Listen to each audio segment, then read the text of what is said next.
La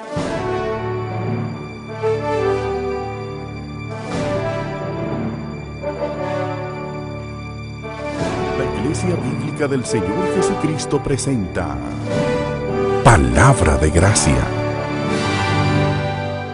Escuché a mi papá contar esta historia más de una vez y ahora quiero compartirla con ustedes con algunos detalles personales aquí y allá. Se trata de un rey que una noche tuvo un sueño perturbador, así que manda a llamar a un adivino para que se lo interprete.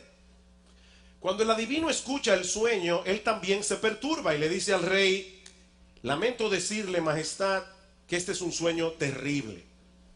Todos los miembros de su familia morirán uno detrás del otro. Primero morirá cada uno de sus hijos, luego morirá su esposa, luego morirán sus padres y luego morirá usted mismo.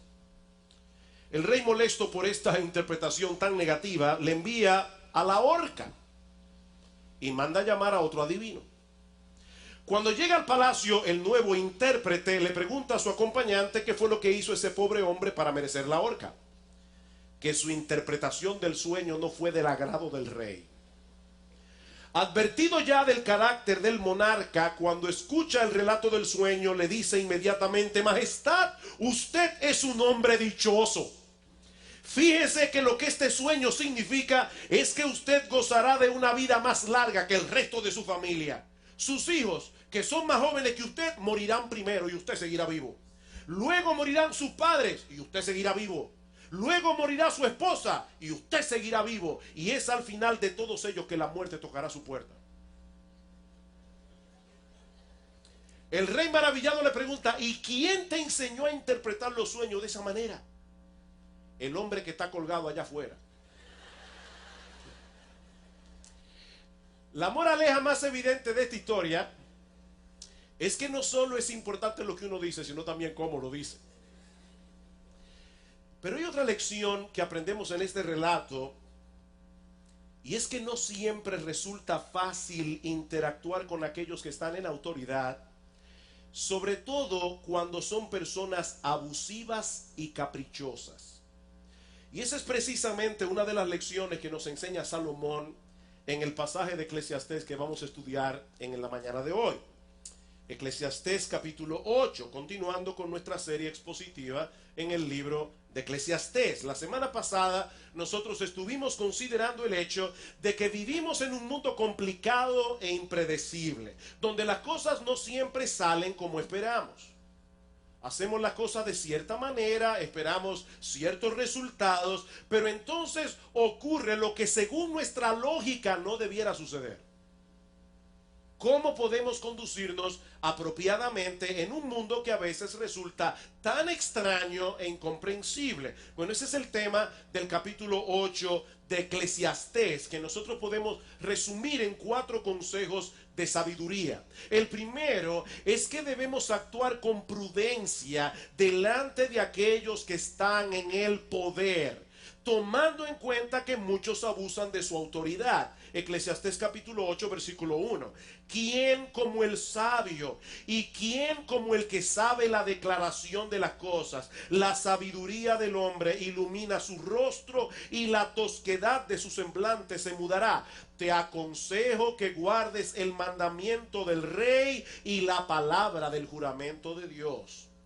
Salomón introduce este capítulo trayendo unas palabras de alabanza para el hombre sabio, diciéndonos básicamente que la sabiduría no tiene comparación, ¿quién como el sabio?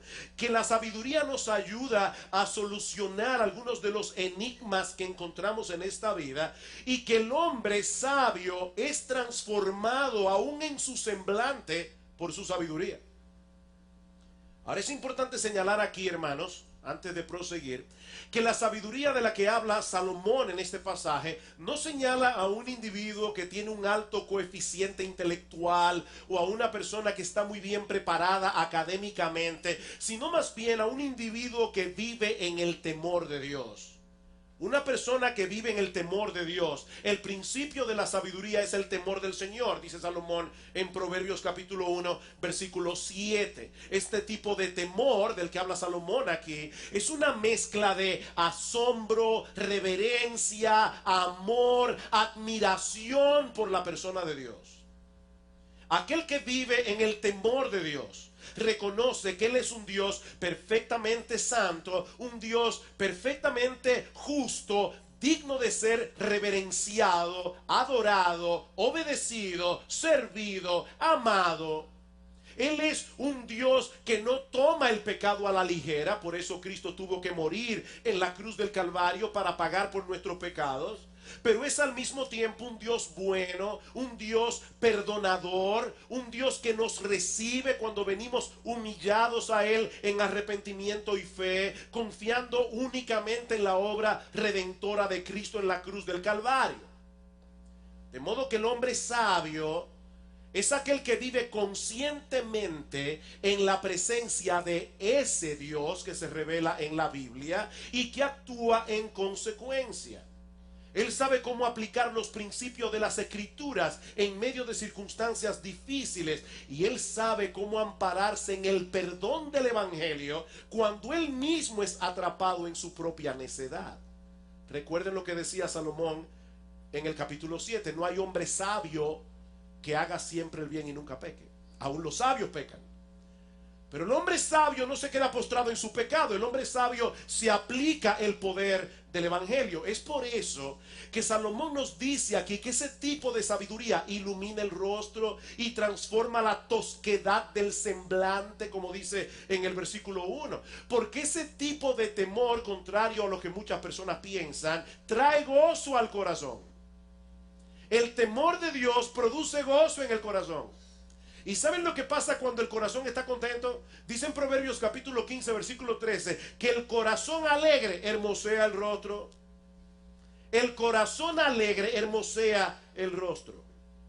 Matthew Parris es un periodista inglés nacido en África, que a pesar de ser ateo, escribió un artículo para el Times con un título sumamente interesante. Escuchen el título de este artículo de Parris: ¿por qué África necesita a Dios? A pesar de su ateísmo, Parris tuvo que admitir que el cristianismo hace una diferencia tangible en las vidas de las personas que él conoció desde que era un niño en Malawi y en otros países de África.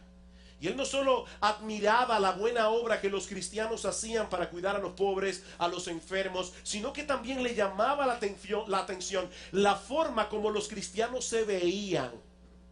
Los cristianos eran diferentes, dice él. Su fe parecía haberlos liberado y relajado. Había en ellos una vivacidad, una curiosidad, un compromiso con el mundo. Cada vez que entrábamos en un territorio en el que trabajaban misioneros, teníamos que reconocer que algo había cambiado en los rostros de las personas que veíamos y con las cuales hablábamos.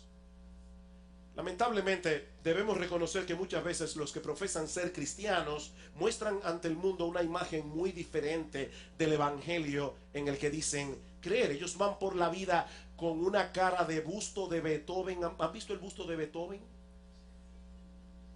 Hay personas que van por la vida como si estuvieran cargando el Empire State. Ellos van por la vida con una cara de busto de Beethoven, pero eso no es lo que el texto dice. Por eso es que ese rostro no es muy atractivo para el mundo incrédulo. Había una niña que oraba al Señor y le decía: Señor, yo te pido que hagas que los malos se vuelvan buenos y que los buenos se vuelvan amables. Eso es lo que la verdadera sabiduría produce en el corazón y en la cara del hombre sabio. Pero ahora Salomón quiere animarnos a conducirnos con sabiduría en las diferentes circunstancias de la vida, incluyendo el hecho de tener que lidiar con aquellos que están en autoridad. Versículo 2: te aconsejo que guardes el mandamiento del rey y la palabra del juramento de Dios. Noten, hermanos, que la primera razón que Salomón nos da para ser leales y obedientes a la autoridad del gobierno no es pragmática, es teológica. Es teológica. Debemos obedecer al gobierno civil porque somos responsables ante Dios de su obediencia. Escucharon bien, hermanos, nosotros somos responsables ante Dios de obedecer al gobierno. Y aunque nosotros no somos una nación teocrática y nuestros presidentes no descienden de David, como era el caso de Israel en los días de Salomón, lo cierto es, mis hermanos, que el gobierno humano en cualquier parte del mundo, el gobierno humano fue instituido por Dios para que haya orden en el mundo. Un mal gobierno siempre será mejor que la anarquía. Un mal gobierno siempre será mejor que la anarquía. De manera que la obediencia a las autoridades civiles es a final de cuentas un problema religioso. Ese es el argumento de Pablo en Romanos capítulo 13. Y recuerden que cuando Pablo escribió la carta a los romanos, el mundo entero estaba bajo el gobierno del imperio romano, y sus césares eran en muchos casos terriblemente inmorales, eran tratados como dioses. Y aún así Pablo escribe en Romanos 13: sométase toda persona a las autoridades superiores, porque no hay autoridad sino de parte de Dios, y las que hay por Dios han sido establecidas. De modo que quien se opone a la autoridad, a lo establecido por Dios, resiste, y los que resisten acarrean condenación para sí mismos. Por supuesto, si la autoridad del gobierno proviene de Dios, eso quiere decir que es una autoridad delegada. De manera que tan pronto haya un conflicto entre la autoridad del gobierno y la autoridad de Dios, entonces, hermanos, tenemos que obedecer a Dios antes que a los hombres, como dice Pedro en Hechos capítulo 5, versículo 29. Y eso no solo se aplica a la relación que tenemos con el gobierno. Se puede extender a cualquier tipo de relación donde haya una persona en autoridad sobre otras que están bajo su autoridad. El esposo sobre la esposa, los hijos sobre los padres, sobre los hijos, el empleador sobre el empleado. Mis hermanos, nosotros estamos viviendo en una época donde los héroes son aquellos que no se someten a la autoridad. El héroe de nuestra generación es tipo Jack Bauer, para los que han visto 24. Nunca se somete a las reglas y él es el que gana siempre. Pero eso no es lo que la Biblia enseña. El respeto a la autoridad no es una señal de debilidad, hermanos. Debemos respetar la autoridad y debemos obedecerla, a menos que entre en conflicto con la autoridad de Dios. Ahora, ¿qué sucede cuando no estamos de acuerdo con la orden que recibimos de parte de la autoridad establecida? Bueno, ese es el tipo de situación que Salomón parece abordar en el versículo 3. No te apresures a irte de su presencia, del rey, ni en cosa mala persistas, porque él hará todo lo que quiere. Ahí es donde necesitamos la sabiduría que viene de Dios para saber cómo actuar. Y sobre todo cuando estamos delante de alguien que tenía el nivel de autoridad que tenían los reyes en aquellos días. Un individuo que se retiraba de la presencia del rey, mostrando su desacuerdo con la orden que había recibido, probablemente estaba sellando su sentencia de muerte. La autoridad de estos hombres no se compara con la de los presidentes en el día de hoy. Así que Salomón le está diciendo a este individuo: no actúes precipitadamente. Esa es la idea. Piensa bien lo que vas a hacer. Miren, mis hermanos, puede llegar un momento en que no tengamos más opción que desobedecer. Yo quiero dejar esto bien claro, hermanos.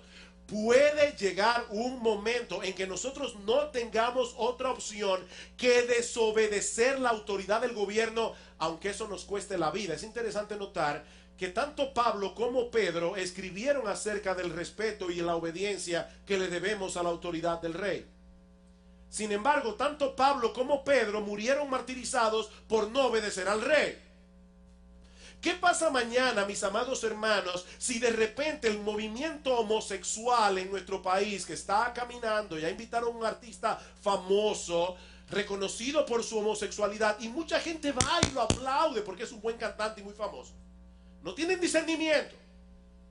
Ahora, ¿qué sucede, mis amados hermanos, si mañana aquí se prohíbe en República Dominicana que se predique abiertamente en contra de la homosexualidad? ¿Qué pasa si mañana se prohíbe en República Dominicana, como está a punto de prohibirse en los Estados Unidos, que nosotros digamos que la homosexualidad es un pecado? ¿Qué debemos hacer? desobedecer la autoridad y seguir predicando la palabra de Dios. Y seguir diciendo que es un pecado. Y si nos cuesta la cárcel, que nos cueste la cárcel. Hermanos, hay momentos en que no tenemos más opción. Pero lo que Salomón nos está diciendo aquí es que no debemos ser precipitados en nuestra forma de actuar. Y sobre todas las cosas, nunca devolver mal por mal. Noten lo que dice el versículo 3. No te apresures a irte de su presencia, ni en cosa mala persistas. Nunca debes ceder a la tentación de vengarte cuando te sientes oprimido por aquellos que están en autoridad. Es interesante notar que inmediatamente antes del pasaje que habla de las autoridades superiores, en Romanos capítulo 13, Pablo trata precisamente el tema de la venganza contra aquellos que nos hacen daño de cualquier manera. Y el pastor Eduardo citó este pasaje en la clase de escuela dominical. No paguéis a nadie mal por mal. Procurad lo bueno delante de todos los hombres. Si es posible, en cuanto dependa de vosotros, estad en paz con todos los hombres. A veces no depende de nosotros. No os venguéis vosotros mismos, amados míos, sino dejad lugar a la ira de Dios, porque escrito está: mía es la venganza, yo pagaré, dice el Señor. Así que si tu enemigo tuviere hambre, dale de comer. Si tuviere sed, dale de beber.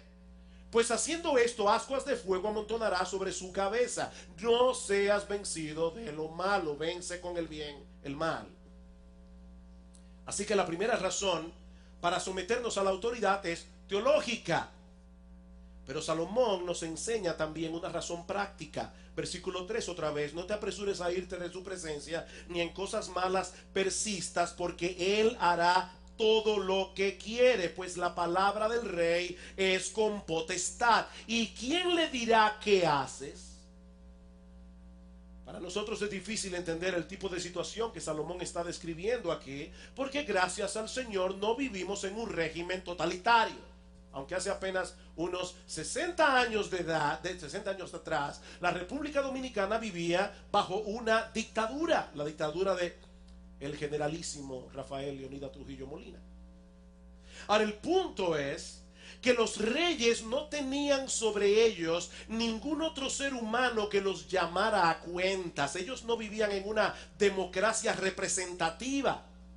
¿Cómo deben comportarse los creyentes en una situación así? Obedeciendo en la medida de lo posible y tratando de discernir con sabiduría cuál es el mejor curso de acción en ese momento específico. Versículo 5: el que guarda el mandamiento del rey no experimentará mal, y el corazón del sabio discierne el tiempo y el juicio. Esta no es una promesa absoluta, pero hermanos, generalmente hablando, la obediencia cosecha buenos resultados. Generalmente hablando, la obediencia cosecha buenos resultados. Y otra vez tenemos que pensar en Romanos capítulo 13. ¿Qué dice Pablo allí? Que los magistrados no están para infundir temor al que hace el bien, sino al malo. ¿Quieres pues no temer la autoridad? Haz lo bueno y tendrás alabanza de ella. La autoridad está supuesta a castigar a los que violan la ley. Ahora, hermanos, la realidad del mundo en que vivimos es que no siempre es así. La autoridad está supuesta a castigar al que hace el mal, pero la verdad es que no siempre es así. De manera que el hombre sabio tendrá que considerar con cuidado cuál es el mejor curso de acción en cada caso. Yo no puedo darles hoy un principio que funcione para todo, porque ese principio no existe. Nosotros tenemos que decir: Señor, en este momento, ¿qué hago? ¿Qué hago aquí? En Mateo capítulo 22, versículo 15, se narra un episodio que ilustra perfectamente esta enseñanza. Los fariseos quieren arrinconar a Jesús, llevarlo a caer en una trampa, y le preguntan si era legítimo que los judíos le dieran tributo al César. Es decir, ¿es correcto que nosotros, el pueblo de Dios, le paguemos tributo, impuesto al romano opresor? Eso en buen dominicano era un gancho. Si Jesús respondía que sí, sí debemos pagar impuestos, los judíos se iban a molestar con él.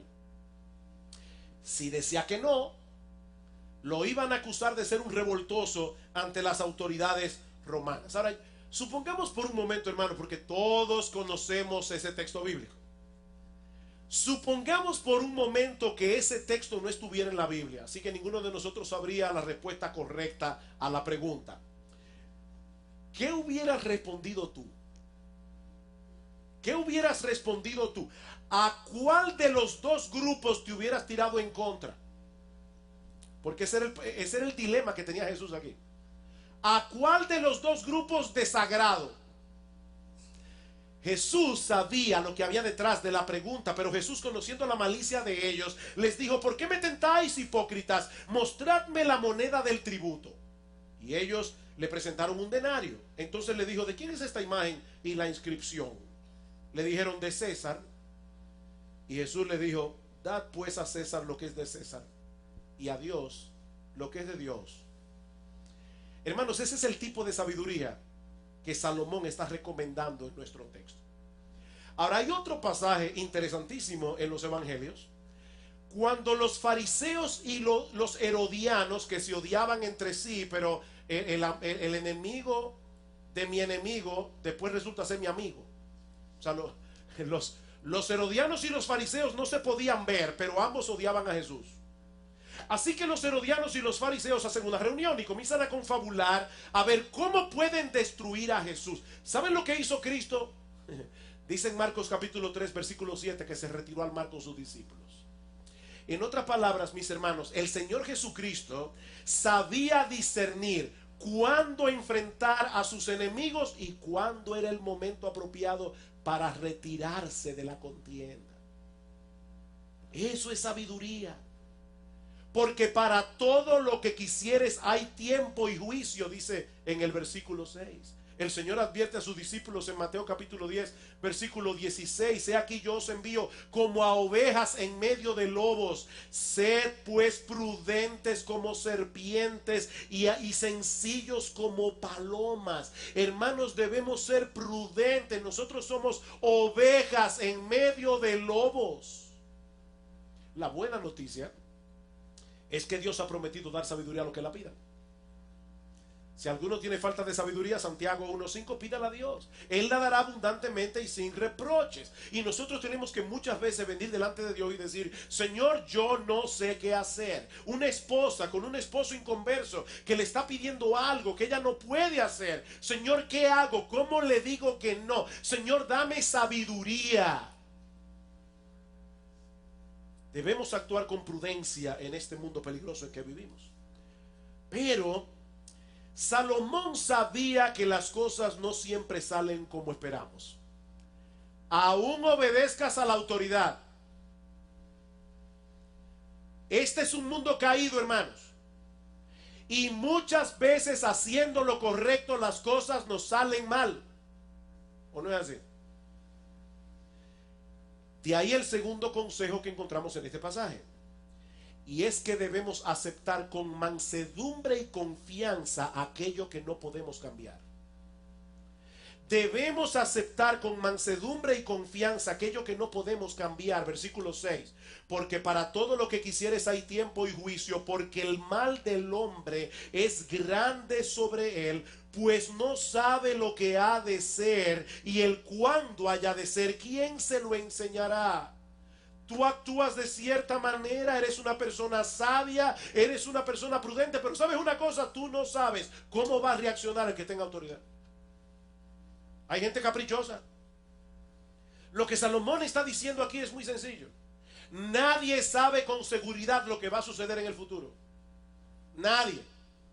Así que no siempre podemos estar preparados para las cosas que vendrán sobre nosotros en el transcurso de esta vida. Mis hermanos, la vida de un hombre puede cambiar en un segundo. En un segundo, una enfermedad, un accidente, la muerte de un ser querido, son cosas que cambian el curso de nuestra existencia para siempre. Y algunas personas quisieran tener el control. Bueno, para ser más exactos, yo creo que todos queremos tener el control.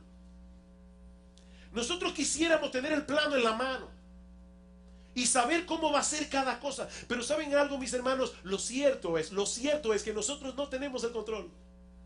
Tú no controlas nada, eso es una ilusión. No tenemos control, no conocemos el futuro. De hecho, tampoco tenemos control sobre el presente. Versículo 8. No hay hombre que tenga potestad sobre el espíritu para retener el espíritu. No me voy a morir. Ajá. O sea, tú puedes decidir que tú no te mueres hoy. No tenemos potestad sobre el espíritu para retener el espíritu, ni potestad sobre el día de la muerte. Y no valen armas en esa guerra, ni la impiedad librará al que la posee. Mira, mi hermano, mi amigo que estás aquí en esta mañana, tú puedes hacer todo lo que tú quieras, pero todos tenemos una cita con la muerte. Y nadie llegará tarde a esa cita ni por un segundo. Todos tenemos una cita. El cineasta Woody Allen dijo una vez en tono de broma: yo no temo morir, simplemente que no quiero estar allí cuando suceda. Pero él estará allí cuando suceda. Y tú y yo también. No es la muerte del vecino, es la muerte tuya. Todos vamos a estar allí. Y cuando llegue ese momento, no importa cuán poderoso pudo haber sido un hombre en esta tierra, no importa cuánto haya pecado y haya hecho su voluntad en este mundo, que es lo que dice en el versículo 8, la impiedad no librará al que lo posee. No importa, hermanos, todos tendremos que comparecer ante el tribunal de Dios para dar cuenta de nuestra vida. Es con esa conciencia que los cristianos podemos descansar tranquilos. A pesar de las injusticias que se cometen en el mundo, versículo 9, todo esto he visto y he puesto mi corazón en todo lo que debajo del sol se hace. Hay tiempo en que el hombre se enseñorea del hombre para mal suyo. Eso no lo podemos impedir. Hay tiempo que Dios en su providencia permite que algunos hombres se enseñoreen sobre otros hombres para hacer mal. Esa es una terrible realidad en este mundo caído. Pero ¿saben qué, mis amados hermanos? Nuestro Dios todopoderoso reina aún por encima de todos los reyes de la tierra. Así que el día llegará cuando todas las cosas en este mundo van a funcionar al derecho. Ese día llegará. ¿Qué debemos hacer mientras tanto? Bueno, eso nos lleva al tercer consejo de nuestro pasaje. Debemos ser prudentes cuando estamos lidiando con la autoridad. Debemos aceptar con mansedumbre y confianza. Hay cosas que nosotros no podemos cambiar, están en las manos de Dios. Pero en tercer lugar, y este consejo sí que le puede resultar extraño a algunos, debemos aprender a disfrutar de la vida que Dios nos da a pesar de las injusticias que encontramos en este mundo caído. Debemos aprender a disfrutar de la vida que Dios nos da a pesar de las injusticias que se cometen en este mundo caído. Versículo 10. Asimismo, he visto a los inicuos sepultados con honra, mas a los que frecuentaban el lugar santo fueron luego puestos en olvido en la ciudad donde habían actuado con rectitud. Esto también es vanidad. Este es un ejemplo claro de injusticia. Se muere un individuo reconocido por su maldad, pero es enterrado con honra como si fuera un dechado de virtudes. Me vino a la mente leyendo este texto el funeral de Don Corleone. Ahí está Michael Corleone, un mafioso, en el entierro de su padre, y todo el mundo va a rendirle pleitesía, y entran los carros en el cementerio con esas coronas de flores. Se murió una personalidad. Recuerdo haber oído a un niño que estaba en el cementerio con su mamá, y de repente comienzan a hablar del muerto y todas las virtudes que el muerto tenía, y el niño le dijo: mami, parece que nos equivocamos de entierro. Pues el niño conocía muy bien al hombre. Hermanos, cuando una persona como esta se muere, murió un santo. Dice Salomón: esto es vanidad. Yo he visto inicuos enterrados con honra.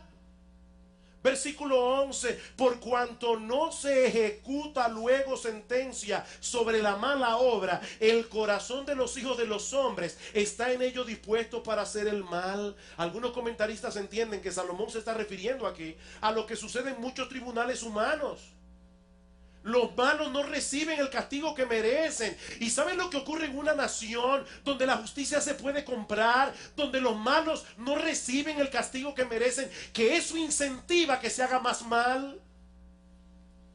Por eso es que yo personalmente, y porque creo que la Biblia así lo enseña, hermanos, yo estoy a favor de la pena capital en ciertos casos. Yo creo que hay ciertas personas a las que debieran fusilarlas.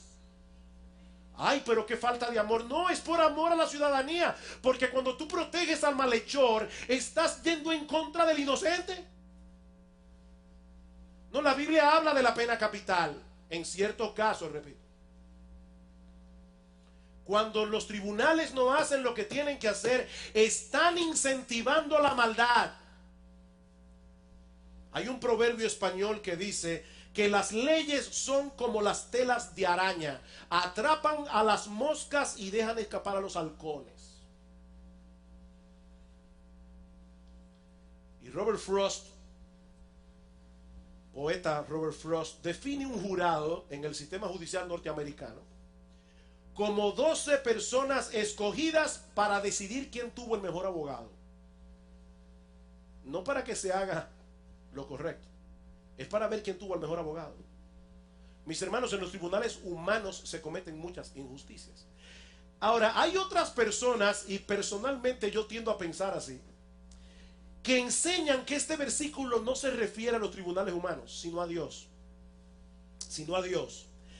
Como Dios no castiga de inmediato la maldad de los hombres, estos presuponen erróneamente que no recibirán el castigo que merecen y siguen haciéndolo mal. Mucha gente se pregunta, ¿por qué Dios permite que los malos se salgan con la suya y no los envía al infierno de una vez? ¿Alguna vez tú has pensado así? Bueno, déjame decirte algo. Si alguna vez ese pensamiento te ha pasado por la cabeza, yo quiero que tú vuelvas a pensar lo que estás diciendo, porque si Dios hiciera eso, todos aquí estaríamos muy mal parados. Gracias al Señor que Él soportó por algún tiempo nuestras maldades antes de venir a Cristo en arrepentimiento y fe, porque de lo contrario no habría esperanza para nadie. ¿Saben cuál es el problema? El problema es que todos nosotros queremos que se haga justicia con el otro, pero yo quiero que me traten a mí con misericordia. Pero es por su paciencia y por su misericordia que muchos Saulos de Tarso terminan convertidos, como el apóstol Pablo, predicando el evangelio que en una ocasión aborrecían. Así que gracias a Dios por su paciencia. Gracias a Dios por su misericordia. Sin embargo, la paciencia de Dios tiene un límite. La paciencia de Dios tiene un límite. Amigo, óyeme tú que estás aquí sentado en esta mañana. Hay una línea invisible que nadie sabe dónde está trazada, que un pecador pasa y después que la pasa no hay marcha atrás. Y no sabemos dónde está esa línea.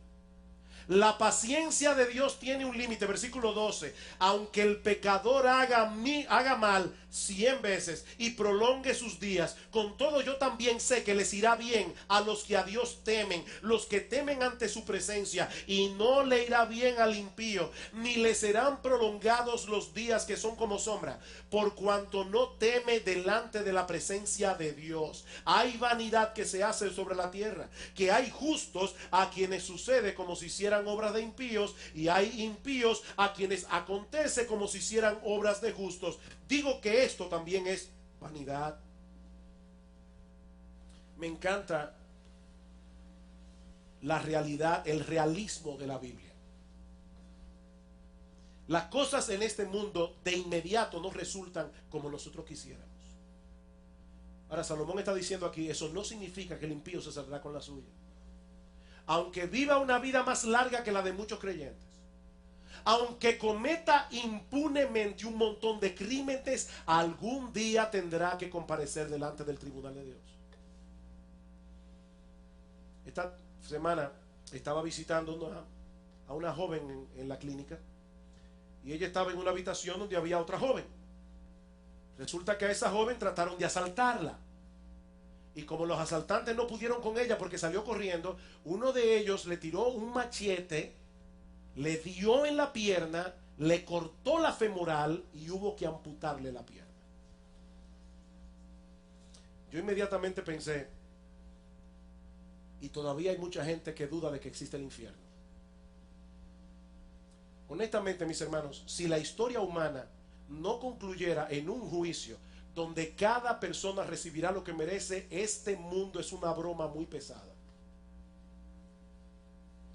Si la historia humana no termina en un juicio, mis hermanos, este mundo sería una broma muy pesada. Pero lo cierto es que la historia humana termina en un tribunal. Dice en Hebreos capítulo 9 versículo 27 que está establecido para los hombres, está establecido por Dios, que mueran una sola vez. Mi amigo, óyeme bien, no hay reencarnación. Que mueran una sola vez y después de esto, no una luz y un túnel. Todo el mundo vio una luz y un túnel. Olvídate de la luz, olvídate del túnel. Está establecido para los hombres que mueran una sola vez y después de esto, el juicio. La única luz que verás es la de la gloria de Dios en su tribunal. Dice en Gálatas capítulo 6 versículo 7, Dios no puede ser burlado. Dios no puede ser burlado. Todo lo que el hombre sembrare, eso también segará. Así que, y aquí llegamos a la parte extraña de este texto, podemos esperar pacientemente en la justicia de Dios y mientras tanto disfrutar de los buenos dones que Él nos da. Versículo 15. Por tanto alabé yo la alegría. ¿Ven la conclusión de Salomón? Yo alabé la alegría que no tiene el hombre bien debajo del sol, sino que coma y beba y se alegre, y que esto le quede de su trabajo los días de su vida que Dios le concede debajo del sol. Algunos leen este versículo como si Salomón lo hubiera escrito en un tono de resignación. O sea, como este mundo es tan injusto, goza todo lo que puedas mientras puedas, porque no hay nada más. Yo no creo personalmente que Salomón escribió este versículo en ese tono. Yo creo que estas palabras son muy similares a la que ya hemos visto en este estudio de Eclesiastés una y otra vez, donde Salomón nos invita a disfrutar de las buenas cosas que Dios nos da, a pesar de las dificultades, a pesar de las paradojas que nosotros encontramos en este mundo tan complicado. Eclesiastés capítulo 2 versículo 24. No hay cosa mejor para el hombre, sino que coma y beba y que su alma se alegre en su trabajo. También he visto que esto es de la mano de Dios. ¿Escucharon bien, hermanos? Dios, como hemos dicho muchas veces, Dios no es un matagozo cósmico.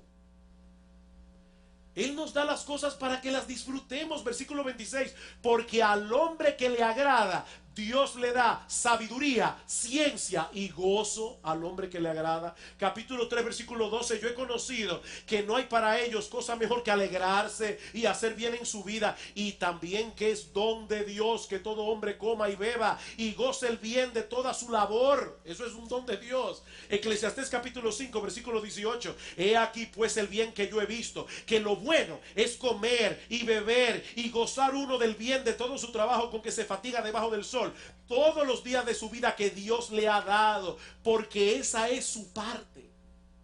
Esa es su parte. Asimismo, a todo hombre a quien Dios, no el diablo, Dios da riquezas y bienes y le da también facultad para que coma de ellas y tome su parte y goce de su trabajo. Esto es un don de Dios. Esto es un don de Dios. Así que, mis hermanos, yo creo que lo que Salomón está diciendo aquí es: deja en las manos de Dios el gobierno de este mundo. Espera pacientemente que Él haga justicia en su momento oportuno y disfruta al mismo tiempo de las cosas que Él nos da de pura gracia, porque Él las da para que las disfrutemos, como dice Pablo en 1 Timoteo 6:17. Dios nos da las cosas en abundancia para que las disfrutemos. Hay personas que no pueden vivir tranquilas. Abren los periódicos por la mañana y se amargan el día entero. ¿Y cómo es posible? ¿Y cómo es posible? Y Salomón está diciendo: óyeme bien, tú no vas a poder poner el mundo al derecho. Déjale eso a Dios. Déjale eso a Dios en sus manos. Él se encargará. en su momento. Él sabe lo que él cree, él sabe lo que él está haciendo. Y mientras tanto, disfruta de lo que Dios te da. Disfruta de lo que Dios te da. En lo que el hacha va y viene. Pero debemos aceptar de que aún las personas más sabias no pueden entender del todo los caminos de Dios. Y ese es el último consejo que encontramos en este pasaje y que veremos mucho más brevemente. Debemos aceptar el hecho de que aún las personas más sabias no pueden entender del todo los caminos de Dios. Capítulo 8, versículo 16. Yo pues dediqué mi corazón a conocer sabiduría y a ver la faena que se hace sobre la tierra. Porque hay quien ni de noche ni de día ve sueño en sus ojos, y he visto todas las obras de Dios, que el hombre no puede alcanzar la obra que debajo del sol se hace. Por mucho que trabaje el hombre buscándola, no la hallará. Aunque diga el sabio que la conoce, no por eso podrá alcanzarla. Créeme, mi hermano, mientras más rápido aceptes este hecho, mejor será para tu salud mental y espiritual. Los juicios de Dios son insondables y los caminos de Dios son inescrutables. Romanos 11:33. Por más que te afanes, nunca podrás entender la mente de Dios. Hermanos, si nosotros pudiéramos entender a Dios perfectamente, Él sería de nuestro tamaño. Pero como son más altos los cielos que la tierra, así son mis caminos más altos que vuestros caminos y mis pensamientos más que vuestros pensamientos, dice el Señor en Isaías 55. Así que lo más sabio que podemos hacer es aceptar nuestras limitaciones y descansar confiados en lo que sí sabemos con toda certeza. ¿Y sabes qué es lo que sí sabemos con toda certeza? Que Él es un Dios bueno, sabio, santo y justo. Porque lo demostró en una forma extraordinaria en la cruz del Calvario. La cruz de Cristo es la más clara manifestación de la santidad y de la justicia de Dios. Cristo murió en la cruz porque Dios no toma el pecado a la ligera. Por eso envió a su propio Hijo, la segunda persona de la Trinidad, para recibir en nuestro lugar el castigo que nosotros merecíamos. Pero la cruz es también la más clara manifestación de su sabiduría. Hermanos amados, ¿a quién se le hubiera podido ocurrir un plan de salvación como el que encontramos en la Biblia? Que la deuda infinita del hombre la pagara el Dios infinito hecho hombre muriendo en la cruz. Oh, profundidad de la sabiduría y de la ciencia de Dios. El justo murió por los injustos para llevarnos a Dios, como dice en Primera de Pedro capítulo 3 versículo 18. Nuestro Dios es santo, nuestro Dios es justo, nuestro Dios es sabio. Pero en la cruz vemos también una increíble, maravillosa, sorprendente muestra de la bondad y el amor de Dios para con sus criaturas pecadoras que merecían sin lugar a dudas la condenación del infierno. Y ahora yo me pregunto, queridos hermanos, ¿acaso no podemos confiar en un Dios como el nuestro? El único Dios vivo y verdadero. Aunque no podamos entender del todo su gobierno providencial en este mundo. Recientemente, lo que estamos siguiendo el plan de lectura de 2 años, terminamos el libro de Job hace 3 días atrás. Y esa es la gran lección del libro de Job. Job no le pidió a Dios que le devolviera su riqueza. Dios no le pidió a Dios que le devolviera la salud. Dios simplemente le dijo: Dios, ¿tú puedes explicarme lo que estás haciendo? Es todo lo que te pido. ¿Por qué tú me estás tratando así? Y al final Dios le dice: ciñe como varón tus lomos, yo te preguntaré, tú me responderás. ¿Dónde estabas tú cuando yo fundaba la tierra? Yo te pedí consejo a ti para hacer el universo. Y Job tuvo que decir: de oídas te había oído, ahora mis ojos te ven. Es como si Dios le dijera a Job: Job, ¿tengo yo que destapar el velo y explicarte cada cosa y cada detalle para que tú puedas confiar en mí? Total, que si se lo explicaría, tampoco lo entendería. Sí, hay muchas cosas que nosotros no entendemos en el modo de obrar de Dios. Pero mis hermanos, la gran lección de este capítulo de Eclesiastés es que las cosas que sí entendemos son suficientes para descansar confiados en su santa, soberana y sabia voluntad. Podemos descansar en Dios. Ahora hay una cosa más que quiero añadir muy brevemente, sobre todo para aquellos que están de visita en medio nuestro. Hoy hemos hablado de los reyes caprichosos que abusan de su poder y que se enseñorean de los hombres para su mal, como dice en el versículo 9. Pero yo no quisiera, mi amigo, terminar este mensaje sin presentarte a otro rey. Yo quiero dejar en tu mente y en tu corazón a otro rey, a uno que posee suprema autoridad sobre todas las cosas que Él ha creado, incluyendo a los soberanos de este mundo, y cuyo reino no tendrá fin. Ese rey es Jesucristo, que por amor a pecadores se humilló hasta lo más bajo, muriendo en nuestro lugar en la cruz del Calvario, pero luego fue exaltado hasta lo sumo y se le dio un nombre que es por encima de todo nombre, para que en el nombre de Jesús se doble toda rodilla y toda lengua confiese que Jesucristo es el Señor, para la gloria de Dios el Padre.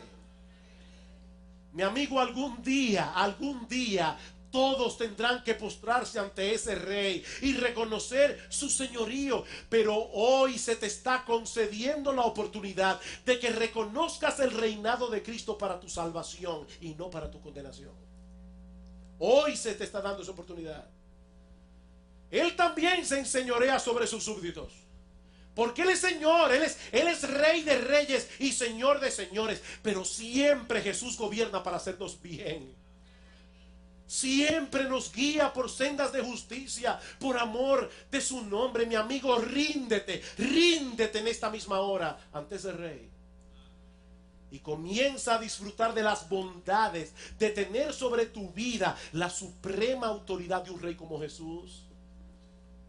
Ven a Cristo en arrepentimiento y fe, clamando por el perdón de tus pecados, porque Él vino a darnos vida y vida en abundancia. Que el Señor bendiga hoy su palabra poderosamente y la aplique en los corazones de cada uno.